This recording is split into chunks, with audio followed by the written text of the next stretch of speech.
Hello everyone, Bag here. So my audience has just about doubled since my last tier list video, which I am quite thankful for. Not only because I appreciate every single one of you, but also because my opinions in that video are very outdated, and I don't really want that video to be what represents my takes to my audience. So suffice to say, we have a lot of changes to go through, as not only have there been 3 patches of meta changes since my last video, but there's also been 6 entire new units that we have to place. So I will try to go through things at a rather brisk pace as to not make this video 50 minutes long. The basics of the criteria is that this is not a pullability tier list, but rather a look at how much use you can get out of a unit if they are already on your account. How limited or free a unit is does not matter, but the cost of all the context that surrounds them does. Whether that means how expensive their teams are, how limited or free their competition is, or how much they rely on premium options such as Eidolons or signatures. So the name of the game with success on this tier list is being universal while being cheap to build around. For example, Branya won't be knocked down due to Sunday's existence, since her competition is a limited unit that we can't assume everyone has, and his existence does not diminish any usefulness that she would already bring to an account. But if your competition is cheap and you don't outright outclass them, you will suffer greatly. As a starting point, here's the tier list that I made in 2.5. And yeesh, yeah, I disagree with a lot here. What was past me cooking? Let's first start at the lower tiers so that we can better focus on the top tier changes afterwards. First off, we are moving March out of no real reason to use. This is due to her follow-up playstyle, by default, never having no use. That is to say, the fact that she has frequent follow-ups with her talent makes her a usable 4-star option in certain fights, like against, for example, the TV enemies in Apocalyptic Shadow,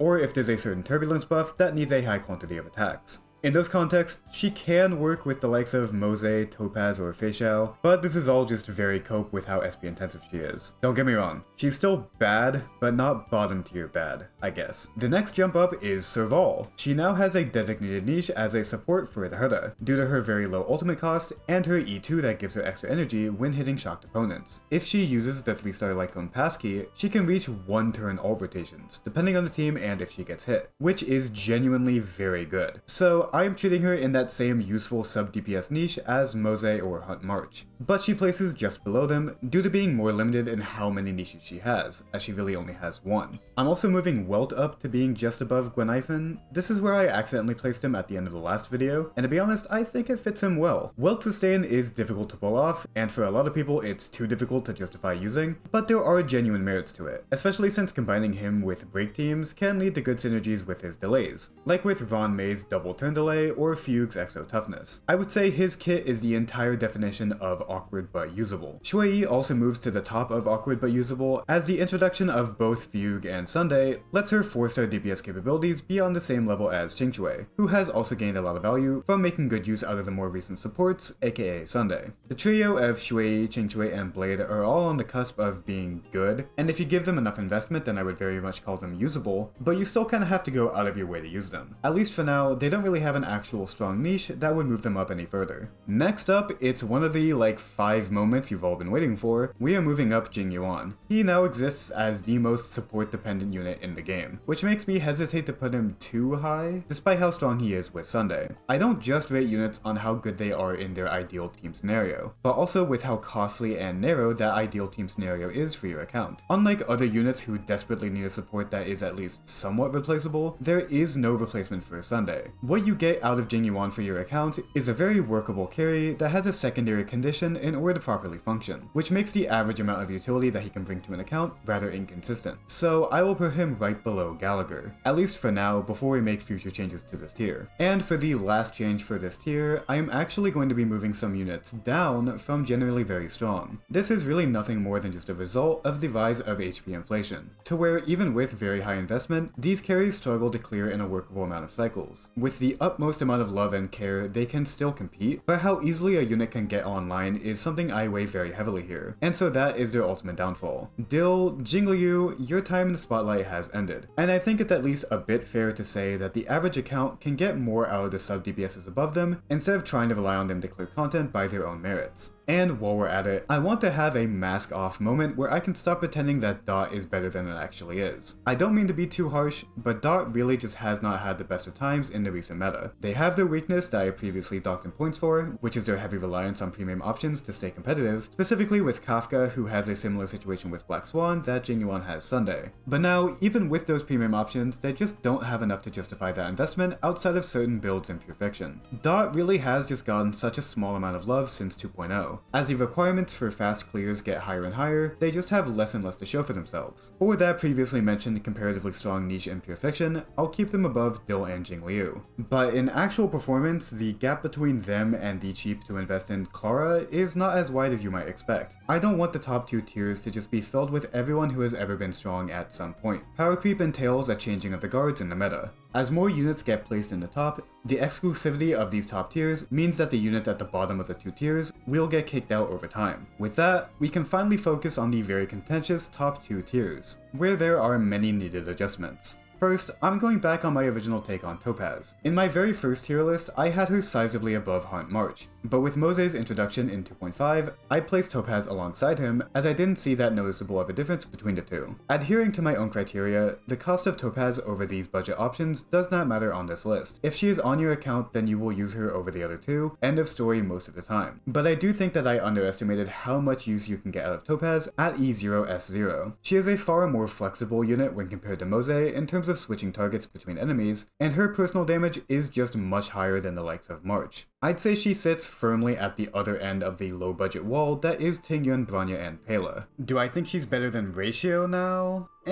There might be some merit in ranking her higher, as it's easier to find uses in your account for a sub DPS that can be slotted in multiple teams, rather than finding a use for Ratio through building a team around him specifically. He is getting rather outdated now too. In the next 5 patches, I can see him going down into the Dill and Jingliu tier, but I don't think he is quite there yet. So I guess, sure, I guess I can't put Topaz above him. Now we have to address the wall of erudition units who now have multiple new niches, either due to the increased prevalence of AoE content in endgame game modes, or a lot of them getting additional utility as sub DPSs for the Herda. I don't think these two factors bring them that higher in this tier list, as I still think there's a gap between them and Jingyuan, who is a unit who can also perform incredibly well as a Pure Fiction carry with Sunday, while still being more consistently useful in the other two modes. With that aside, it's a bit difficult to weigh how much a temporary prevalence in AoE content will matter for their placement, as I try and sometimes fail to keep this tier list to be less so about how much they fare in a given endgame rotation and more about their overall viability. So while they have found more uses, they are just as susceptible as before in being rendered incredibly niche, which means I can't place them higher than the more general carries in the higher tier. I do think that this means that all of them score over Ratio and now Topaz, for what that's worth.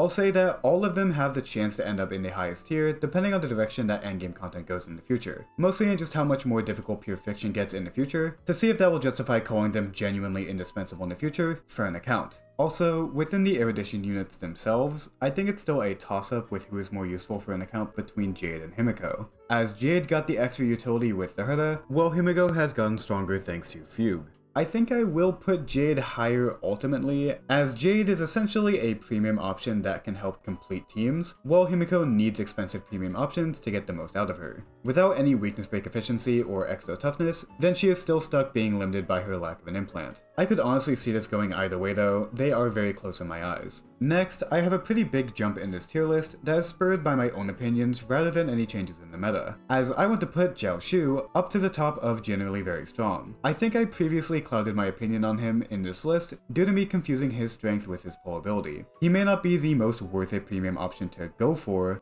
but if he is on your account then he will for sure find ways to make himself useful. The competition between limited supports is always difficult to judge, since the mileage that you get out of them varies wildly based on the teams that you play. If Jiaoshu is your only applicable premium support, then he'll be on every team you ever make. But if you have all of the supports above him on this list, then he will only be useful when he is specifically great, which is not in too many scenarios. I'd say the average amount of usefulness that he brings is still quite high. He is just a comfy backbone support that excels particularly well in Pure Fiction. I think putting him above Gallagher makes a good amount of sense. performance. Now, finally, we can move to the top tier. Or, well, sort of, as we actually have our very first demote in this tier to go over. To no one's surprise, the demote is Sparkle, who I am putting right next to Jiaoshu at the top of generally very strong. Like Jiaoshu, her importance depends on the other limited supports that she contends with, but on top of her losing that contention with her competition most of the time for most modern day carries, she also just doesn't have that strong of a meta niche to call her own. She has no real equivalent Acheron-Jiaoshu relationship to cling onto. Her main selling point with hypercarry units like Dill, Argenti, or Jingyuan have either been completely usurped, or they're just not really relevant enough in the meta to justify having her this high.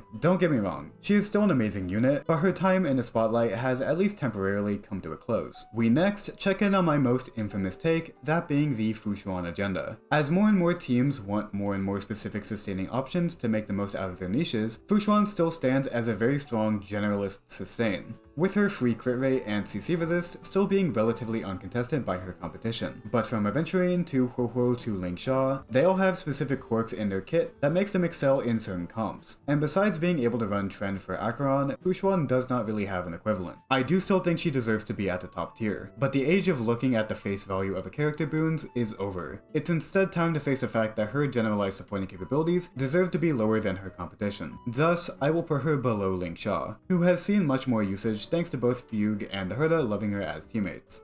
And while I'm talking about sustains, I do want to bump Huohuo up a bit due to her energy utility being a massive boon for every unit in 3.0. Aglaya, the Herda, and RMC enjoy using her very much. And although Ling Sha is still a lot of the times better as a sustain for the Herda specifically, Huohuo is still leagues above other supporting options for her. I think placing her above Yunli makes a good amount of sense. It's not that Yunli really deserves to be lower or anything, but I'm also not really comfortable yet putting Huohuo any higher than Aventurine. So it's the biggest bump that I'm willing to give her on this list. Have you agreed with at least one thing that I've said so far? Well then subscribe for more content. More meta discussions and upcoming content overviews will be coming from me consistently. So stick around if you want to see more. Also, I'll be live very shortly after this video drops, so drop by if you want to say hi. The top of this list is where things can get a bit dicey, as there really just does not exist a top 5 that I can make that will satisfy everyone, including myself, frankly. So I can only compromise to do the best that I can. First off, I am putting Firefly a good deal lower, below Boothill and below some of the top tier supports, right down to being just above Yunli. This is due to two main factors. For one, the era of endgame content being molded around her has definitely ended.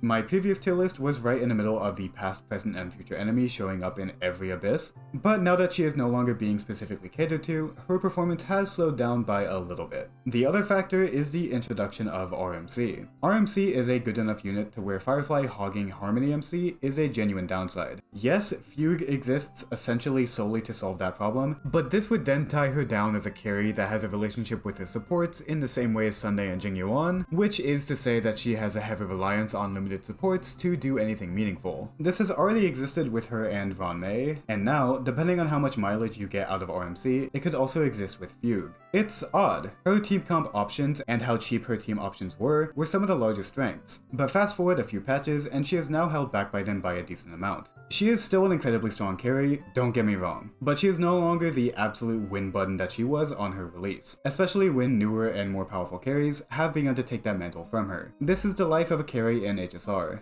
It's happened to her, and one day it'll happen to everyone above her. Boothill, by the way, is able to stay higher, as not only is he not reliant on Super Break to function, but he actually benefits from Fugue's buffs more than Firefly does, since his break damage and trick shot stacks both majorly benefit from her exo toughness. Right now, single target damage is really not emphasized in the meta, but harkening back to what I was saying previously, where the meta is right now with endgame rotations shouldn't automatically disqualify units who aren't specifically favored by them. So because of that, I will not be putting Boothill lower right now.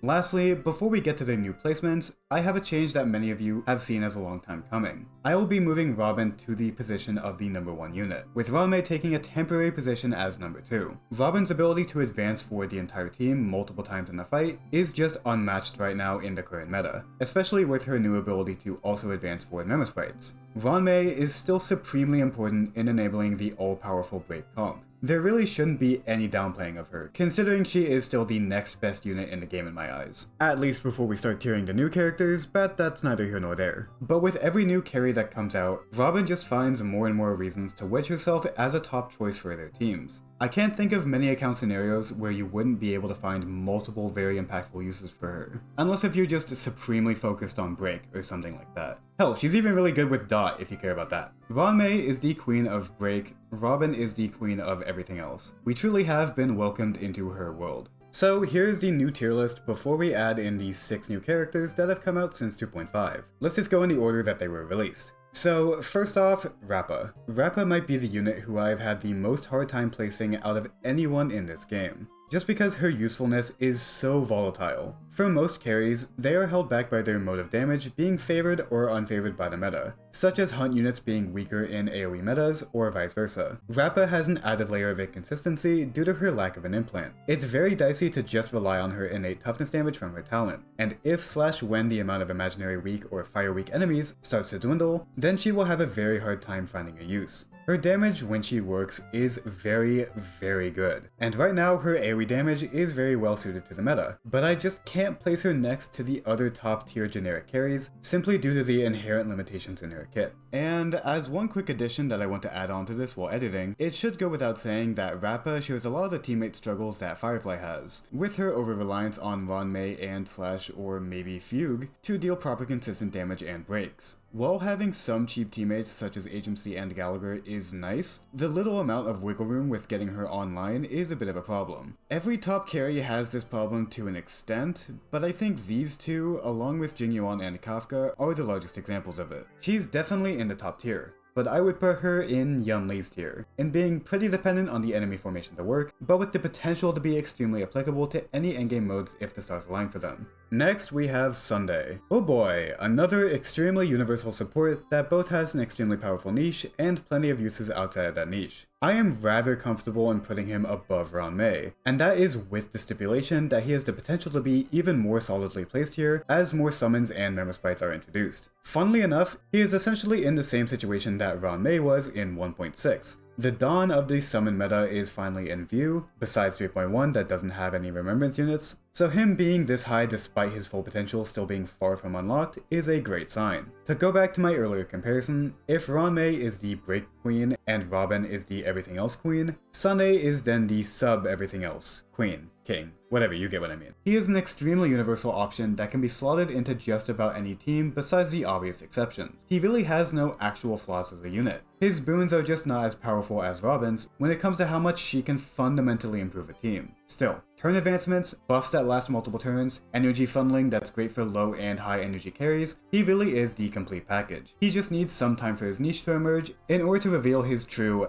actual potential. For Fugue, I think her placement is rather predictable and simple, as she just goes right above HMC. She isn't that amazing of an upgrade over him when it comes to super breaking, and HMC's toughness damage and ult spamming with DDD are both hard to beat, but her extra toughness has enough niches with it within the likes of Rappa, Boothill, or Himiko to where she is comfortably placed this high. Remember, this isn't a poll ability tier list, it's just about how useful a unit is. And in that regard, if you do have Fugue on your account, then she'll likely find her way into any break team that you have, which is by itself an incredibly strong utility to have. There's really not much else to say about her. I always saw a pretty sizable gap between HMC and Boothill on this list, and so there was a lot of space for Fugue to find herself between. Fugue is a lot closer to Boothill for sure, but she is ultimately still below him in my eyes. Now, going into the 3.0 units. Let's first talk about RMC. So, one thing that I haven't talked about much with March and the Trailblazer is how their mutual exclusiveness hurts them a good amount. It's why I felt comfortable putting Destruction Trailblazer below Arlen all the way at the bottom of the list.